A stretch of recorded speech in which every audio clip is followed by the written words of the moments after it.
ராணி already ரொம்ப ஸ்லோவில் இருக்குல்ல, photo கொடுத்து ரொம்ப ஸ்லோவில் இருக்கேன். மறந்துட்டாங்க.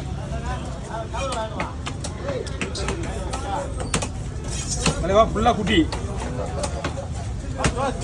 ஒரு மீனில் குறைஞ்சி பார்த்தா ஒரு 15 குட்டி மேலே தான் இருக்கும். இதுக்கு பேர் என்ன சொல்லுவாங்க? பிஞ்சிலே பழுத்துது. ஏன்னா குட்டியிலே குழந்தை பத்துச்சுல, அதனால பிஞ்சிலே பழுத்துன்னு சொல்றது. இதோ போடுறோம்பா, உனக்கு இல்லாதுக்கா. இதுலேயும் அதே தான். ஏன்னா இந்த சுறா இனம் வந்து இதுக்கு மேலே வளராது. அதனால மட்டும்தான் ஒரு குறிப்பிட்ட மீன் வந்து வளராததுனால இது நட இது விடுச்சேன்.